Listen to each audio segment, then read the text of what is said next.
राधे राधे दोस्तों।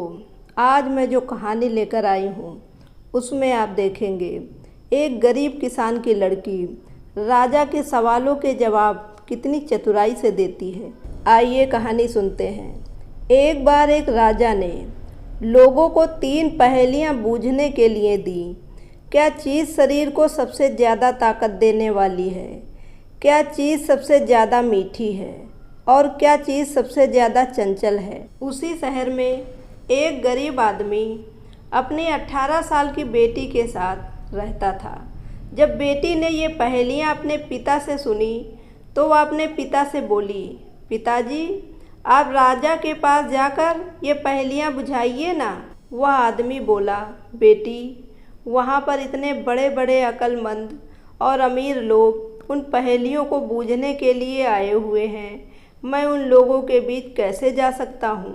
वहाँ राजा के पास बहुत बड़े बड़े लोग आते हैं और राजा उनसे पूछता है, तुम यहाँ किस लिए आए हो?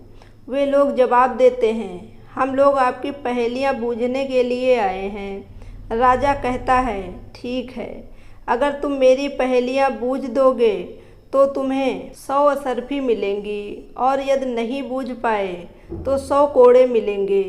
वे लोग सब अपनी अपनी समझ के अनुसार पहेलियाँ बूझते हैं, परंतु सब गलत बूझते हैं और बेचारे सब 100 कोड़े खाकर वापस चले जाते हैं। अब बता बेटी, मेरी क्या हैसियत है जो मैं वहाँ जाऊँ? और यदि मैं वहाँ गया भी और मैंने भी ये पहेलियाँ गलत बूझी तो मुझे भी 100 कोड़े पड़ेंगे और वे 100 कोड़े खाकर मेरी तो जान ही निकल जाएगी। नहीं बेटी, मैं वहाँ नहीं जा सकता। बेटी बोली, नहीं पिताजी आप जाइए, मैं आपको इन पहेलियों के जवाब बताती हूँ। शरीर को सबसे ज़्यादा ताकत देने वाली चीज़ है धरती जिससे हमारा खाना आता है। सबसे ज़्यादा मीठी चीज़ है नींद जिसके आगे कोई चीज़ प्यारी नहीं। और सबसे ज़्यादा चंचल है आँखें। पिता डरते डरते राजा के पास पहुंचा। राजा ने उससे भी पूछा, तुम यहाँ किस लिए आए हो? वह आदमी थोड़ा झुककर बोला, सरकार मैं आपकी पहेलियाँ बूझने आया हूँ। राजा बोला, शर्त तो तुमको मालूम है ना? आदमी बोला, जी सरकार। राजा ने पूछा, तो बताओ क्या चीज़ सबसे ज़्यादा मीठी है? आदमी थोड़ी देर चुप रहने के बाद बोला, सरकार नींद, क्योंकि जब किसी को नींद आती है तो वह सब कुछ भूल जाता है। राजा फिर बोला, अच्छा आप बताओ कि शरीर को सबसे ज़्यादा ताकत देने वाली चीज़ क्या है? आदमी फिर कुछ पल रुका और बोला, सरकार धरती। शरीर को सबसे ज़्यादा ताकत देने वाली चीज़ है धरती, क्योंकि वही हमको खाना देती है।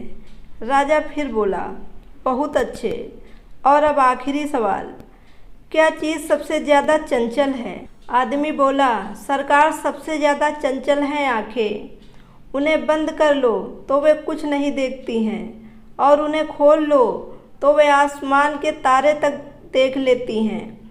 राजा बोला, बहुत अच्छे, तुमने पहेलियाँ तो बूझ ली हैं, पर अब यह बताओ कि इन पहेलियों के जवाब तुमको किसने बताए हैं, क्योंकि इन पहेलियों को तुम खुद तो बूझ नहीं सकते। आदमी थोड़ा सिर झुकाकर बोला, सरकार आप ठीक कहते हैं, ये पहेलियाँ मेरी बेटी ने बूझी हैं। राजा बोला, तुम्हारी बेटी तो बहुत होशियार लगती है। ऐसा करो, 1 दर्जन अंडे ले जाओ और कल सुबह मुझे इनमें से निकले हुए चूजे लाकर देना। आदमी ने सोचा, मैंने पहेलियों के जवाब क्या बूझे, ये तो एक और मुसीबत गले आ पड़ी, पर मरता क्या न करता। उसने अंडे उठाए और अपनी बेटी की सलामती की प्रार्थना करते हुए वह घर वापस आ गया। बेटी ने पिता को देखा तो सब काम छोड़कर दौड़ी दौड़ी पिता के पास आई। उसने देखा कि उसका पिता तो ठीक ठाक दिखाई दे रहा है। इसका मतलब है कि कम से कम उसको 100 कोड़े नहीं पड़े। उसने संतोष की सांस ली। वह बोली, क्या हुआ पिताजी, आप तो ठीक ठाक लग रहे हैं, इससे ऐसा लगता है आपको इनाम मिल गया है। पिता कुछ परेशान सा बोला, बस बस रहने दे। राजा ने अशर्फी तो दी नहीं, और ये अंडे मुझे थमा दिए और उन्होंने कहा है कि इन अंडों से निकले हुए चूजे उनको कल सुबह चाहिए। अब क्या होगा? और उसने राजा के घर में हुआ सारा हाल अपनी बेटी को बता दिया। सुनकर बेटी बोली, पिताजी, आप इन चूजों की बिल्कुल भी चिंता ना करें। आइए पहले खाना खा लीजिए, बहुत भूख लगी है। जब तक उस लड़की का पिता तैयार होकर खाना खाने आया तब तक उसने वे सब अंडे पका डाले। कुछ उसने खुद खाए और कुछ उसने अपने पिता को खिलाए। खाना खाकर उसने पिता को बाजरे के कुछ भुट्टे दिए और बोली, पिताजी, आप इन भुट्टों को अभी अभी राजा के पास ले जाइए और कहिए कि वह इनमें से दाने निकाले, उन्हें बोए और सुबह तक मुझे उनके भुट्टों में से मुलायम दाने निकाल कर भेजे, ताकि सुबह सुबह मैं उनको उन अंडों में से निकले हुए चूजों को खिला सकूं जो उसने मुझे भिजवाए हैं। पिता बाजरे के वे भुट्टे लेकर राजा के पास पहुंचा। राजा उसे दोबारा आया देखकर आश्चर्य में पड़ गया। उसने पूछा, क्या हुआ? चूजे इतनी जल्दी निकल आए? आदमी राजा को भुट्टे देते हुए बोला, सरकार, मेरी बेटी ने यह बाजरा भेजा है और कहा है कि आप इसमें से दाने निकाल कर बो दें और सुबह ताज़ा पैदा हुआ मुलायम बाजरा सुबह पैदा होने वाले चूजों के खाने के लिए तैयार रखें। राजा बोला, तुम्हारी बेटी तो बहुत ही होशियार है। ऐसा करो कि तुम उसको मेरे सामने लाओ और उससे कहना कि वो मेरे पास आए तो ना तो वह बिल्कुल बिना कपड़ों के हो और ना ही कोई कपड़ा पहने हो। वह किसी सवारी पर आए और ना ही पैदल आए, ना तो वह कोई भेंट ही लाए और ना ही वह बिना भेंट के आए। पिता बेचारा फिर से चिंता करता हुआ घर वापस लौट गया।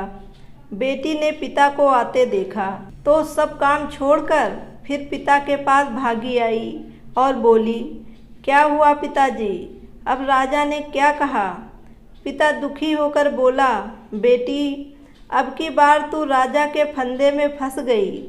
इससे निकलना बहुत मुश्किल है। बेटी को भी थोड़ी चिंता हो गई, पर फिर भी वह हिम्मत से बोली, क्या हुआ पिताजी? कुछ बताइए तो सही।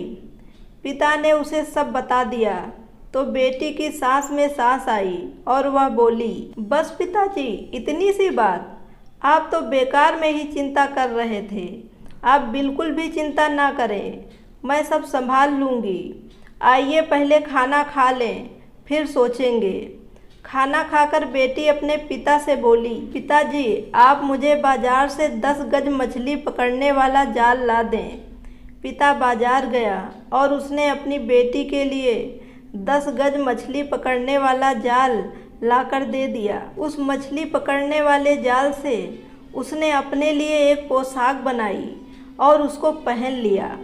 इस तरह वह ना तो बिना कपड़ों में थी और ना ही उसने कोई कपड़ा पहन रखा था। फिर उसने अपना बड़ा वाला कुत्ता लिया और उस पर बैठ गई।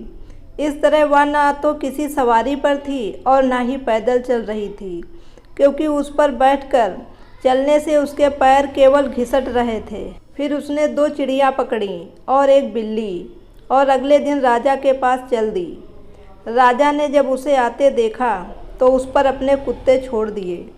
लड़की ने अपनी बिल्ली छोड़ दी तो राजा के कुत्ते उसकी बिल्ली के पीछे दौड़ पड़े और वह लड़की राजा के घर पहुंच गई। राजा के सामने पहुंचकर उसने कहा, राजा, ये रही आपकी भेंट, पकड़िए। ये कहकर उसने अपने हाथों में पकड़ी दोनों चिड़िया छोड़ दी। चिड़िया फुर्र से उड़ गईं और राजा उनको देखता रह गया। इस तरह वह भेंट लाई भी थी, पर राजा उस भेंट को ले भी ना सका। राजा ने देखा कि वह कपड़े पहने भी थी और नहीं भी पहने थी। इसके अलावा वह अपने कुत्ते पर सवार थी और उसके पैर घिसट रहे थे, सो वह सवारी पर भी थी और नहीं भी थी। राजा यह सब देखकर बहुत खुश हुआ। वह बोला, बैठो, तुम बहुत होशियार लड़की हो, क्या तुम मुझसे शादी करोगी? लड़की बोली, यदि आप चाहें तो। राजा फिर बोला, ठीक है, अभी तुम अपने घर जाओ, कल तुम्हारे पिताजी से बात करूँगा और फिर हम शादी कर लेंगे। लड़की अपने घर वापस आ गई और अपने पिता से बोली, पिताजी, राजा मुझसे शादी करना चाहते हैं। अगले दिन राजा उस आदमी के घर आया और फिर उन दोनों की शादी हो गई। अब सारे लोग अपनी सारी उलझनों को सुलझाने के लिए उस लड़की के पास आते थे, चाहे राजा घर में होता था या नहीं। और क्योंकि वह लड़की सारे फैसले अक्लमंदी और समझदारी से करती थी, इसलिए सारे लोग उसके फैसलों से बहुत संतुष्ट थे। दोस्तों, पूरी कहानी सुनने के लिए आपका बहुत बहुत धन्यवाद। अगर कहानी पसंद आई हो तो इसे लाइक और शेयर ज़रूर करिएगा और मेरे चैनल को सब्सक्राइब करना ना भूलें। Thank you very much.